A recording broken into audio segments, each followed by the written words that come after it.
Ya kan? Ya. Sementara masyarakat sudah sangat gamblang tadi. Ya. Wakil dari pengusaha ada, dari sekolah ada, dari RT ada, dari RW ada, bahkan ada surat keberatan dari TNI AD ya, Dandim kalau nggak salah ya, Kodim ya. Ya, keberatan tentang satu jalur ini. Ya. Ini andai kata kita berandai-andai boleh ya Pak ya. Andai kata Pemkot tetap memaksa nih, kita bikin begitu. Kira-kira masyarakat. Dan semoga Allah subhanahu wa ta'ala menghancurkan sehancur-hancurnya para pelaku pembantaian 6 syuhada pengawal kami dan yang memerintahkannya, serta para aktor intelektualnya juga yang merestuinya, dan semua yang terlibat dalam pembantaian sadis dan brutal tersebut secara langsung maupun tidak langsung. Allahumma dammirhum tadmira waqtulhum badada wala tughadir minhum ahada ya qawi ya matin ya muntaqim amin ya rabbal alamin. Allahu Akbar, Allahu Akbar.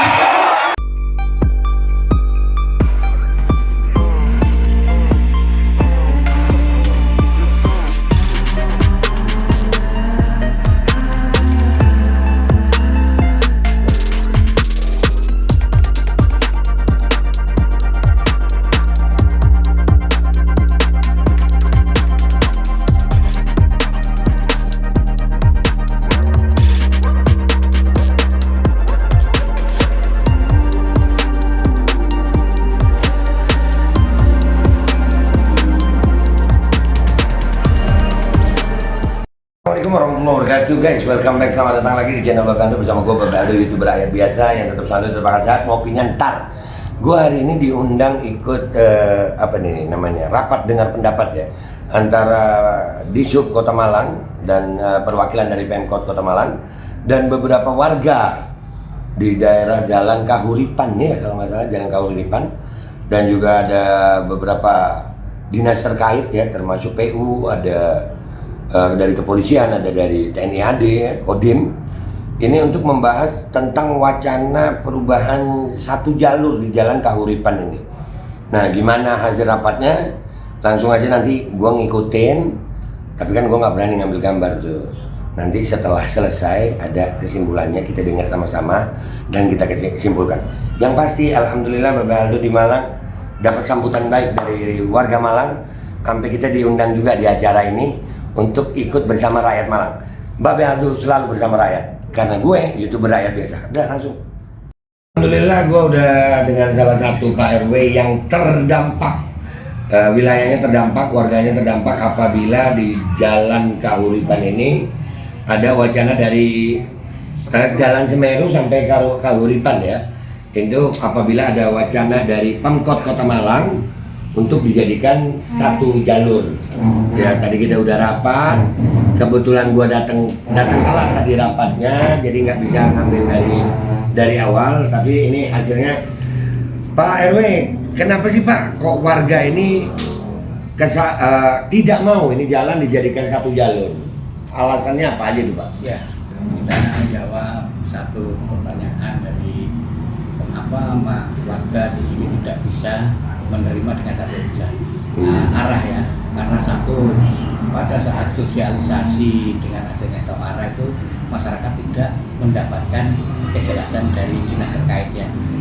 Satu, munculnya daripada dena-dena yang sudah tersebar di WA itu, bertanyalah masyarakat yang di dalam di wilayah saya yang terdampak, terus di RW lain tapi masuk ke Kauman itu ada 4 RW, itu jadi sedikit agak bias juga, bener nggak, nah itu akhirnya solusinya menjadikan pertanyaan yang akhirnya menjadikan ramai, harus ada kebenaran satu arahnya, gimana hendaknya itu kita difasilitasi untuk menanyakan ke DPR.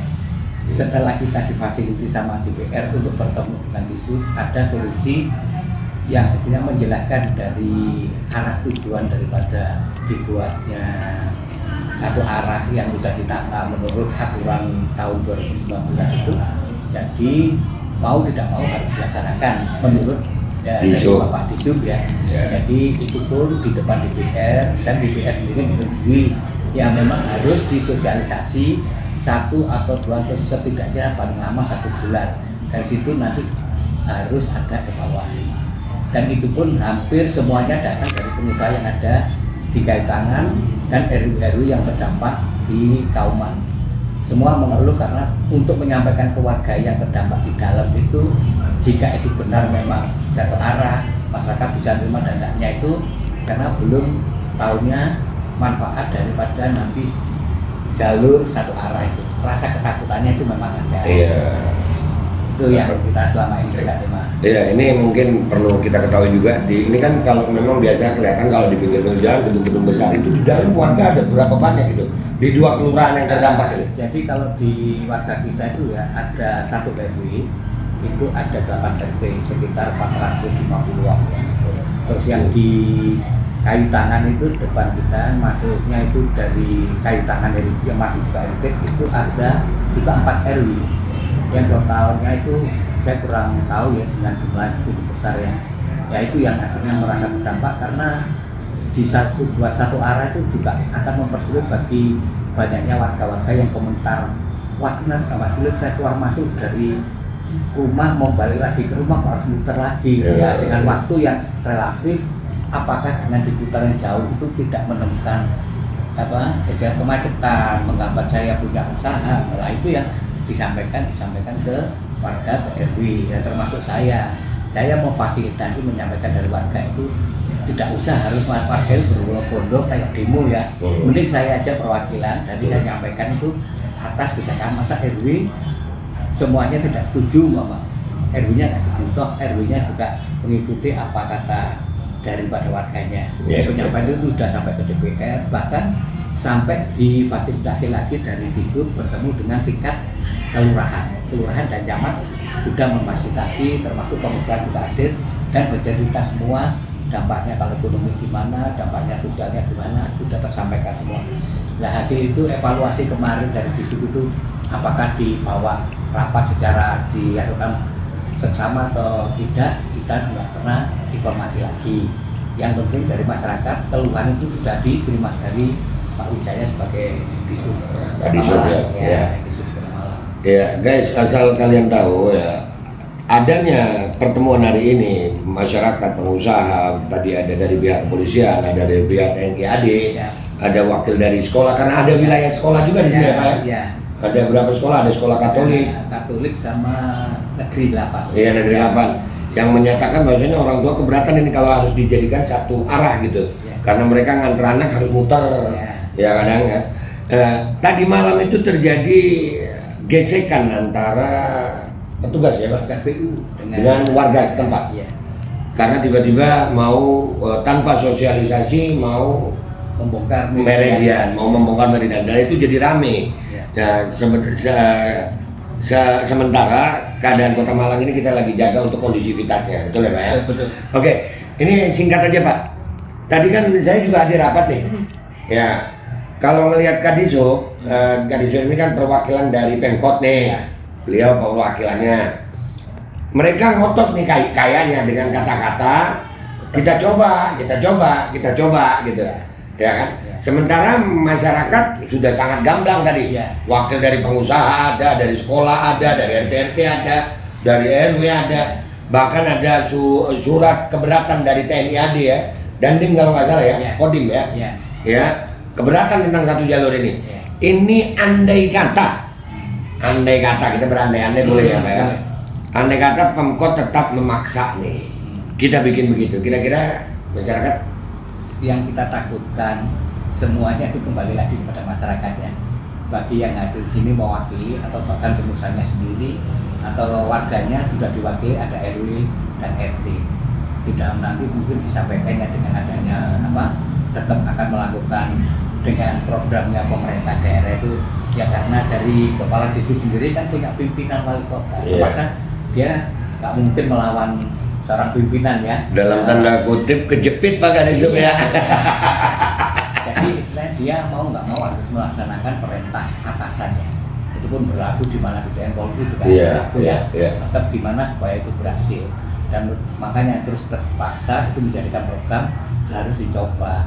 Dicoba itu pun sesuai yang disampaikan DPR kemarin waktu pertama itu DPR mempersilahkan untuk mencoba evaluasi sejauh mana memang nanti kalau menjadikan keresahan masyarakat terus tidak terurainya kemacetan, terus menambah kemacetan, menambah segalanya aktivitas warga terhambat di situ ya kemungkinan akan dievaluasi bersama-sama, duduk lagi dengan DPR, hasilnya kan DPR masih mantap. Iya. Nah dari situ nanti bisa dikembangkan lagi, mungkin diberhentikan atau mungkin program pertama yang dijalankan ya awalnya sih sampai PN sampai di Sarinah. Nah, itu. Tadi saya sempat mendengar ada warga yang kayak anak sekolah mau turun mau turun ke jalan, dan ada beberapa pengusaha yang sampai mengatakan siap pasang badan kalau ini mau dipaksa oleh Pemkot gitu. Ya itu memang dari dari beberapa sekolah yang ada di sini. Sebetulnya kalau yang SMP 8 itu terdampaknya di RW 02 termasuk masuk ke luar Kauman karena berdekatan sini, dan ibu-ibunya yang anaknya pada sekolah di sana itu kenal dengan kita sebagai orang di RW 9, terus ada yang mengatakan RW 9 coba ditanya, ada mengarahkan datang ya kita apa kalau misalnya saya terima saja, tapi kalau menanyakan jadi enggaknya itu saya enggak berani karena itu kewenangan dari Dinas Pemerintah Kota Malang. Saya menyampaikan keluhan apa nanti saya ketemu, ada pertemuan kita sampaikan kebijaksanaan monggo nanti diputuskan oleh pemerintah. Jadi ibu keluhannya apa sudah kita sampaikan ya tadi, waduh saya kesusahan kalau nanti anak sekolah saya tepat waktu nggak tepat waktu akan mempengaruhi jam belajar, apalagi kepala sekolahnya juga sudah mendengar hal ini. Dan nanti yang kita takutkan itu nanti solusinya memang menghambat dan memang tidak ada solusi yang terbaik, nantinya anak-anak ini nggak jadi korban. Nah itu yang kita takutkan, terutama bagi orang-orang tua ya yang tadi itu bisa memanage waktunya, ngatur jam sekian, saya usaha gini. Nah, dengan satu arah ini kan akan membingungkan karena dan masih awal ya. Yaitu yang kemarin tadi kita sampaikan ya, monggo nanti Pak Wijaya tadi kan sudah menerima keluhan-keluhan ya, monggo nanti solusinya gimana terserah dari Pemda Kota Malang termasuk dari Dinas itu itu yang kita berikan rapat hari ini. Oke, terima kasih banyak Pak informasinya. Oke guys, itu tadi dari kesimpulan gua ngikut rapat juga tadi ya, diajak sebagai media perwakilan untuk masyarakat Malang karena gua kan memang YouTuber rakyat biasa. Pertanyaan besar bagi Pemkot Kota Malang setelah saya mengikuti rapat, mendengarkan aspirasi rakyat, dan di sini juga ada kepolisian dan TNI AD. Jadi pertanyaan besar buat kami yang bersama rakyat Malang di wilayah sini, kenapa sih harus masain satu jalur sementara pilihan lain masih banyak, dan pilihan itu juga disampaikan oleh masyarakat. Kalau Anda memang pemerintah kota demi kepentingan rakyat, maka tolong dengarkan aspirasi rakyat. Karena channel Babe Aldo akan terus bersama rakyat memperjuangkan yang menjadi hak dan hak bagi rakyat dimanapun. Nggak peduli gua mau agama apa, mau daerah mana, selama dia rakyat Indonesia yang memperjuangkan haknya untuk mendapatkan hak sebagai rakyat Indonesia yang baik, maka Babe Aldo akan bersama rakyat itu. Makasih Pak, terima kasih. Oke guys, sampai situ dulu. Gue minta maaf kalau salah, ketemu di konten gue berikutnya. Assalamualaikum warahmatullahi wabarakatuh. Bismillahirrahmanirrahim guys, sekarang ada Babe Rolen, Babe Roti Molen. Roti ini dibuat yang pasti rasanya enak ya, ada 3 rasa. Nih, ada pisang keju, ada tape keju, ada pisang coklat.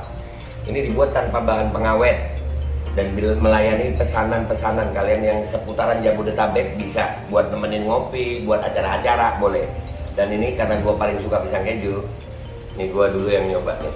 Nih dia tuh kayak crunchy gitu depannya tuh.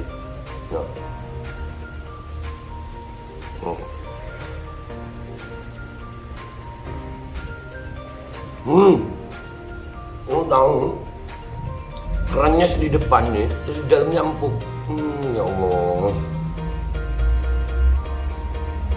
Udah nggak usah lama-lama, lu kalau kepingin langsung pesen aja, itu ada nomor WA-nya, nanti gua kalau cantumin, ada juga IG-nya, langsung pesen, murah. Ini cuman nanti dia tanya itu 35.000 kalau nggak salah, ya.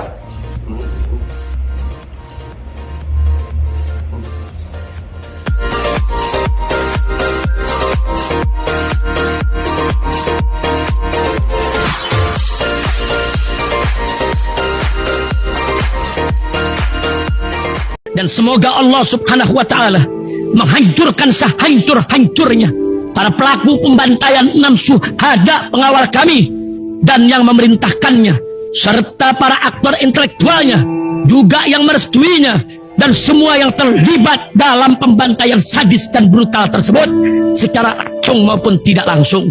Allahumma dammirhum tadmira waqtulhum badada wala tughadir minhum ahada ya qawi ya matin ya muntaqim amin ya rabbal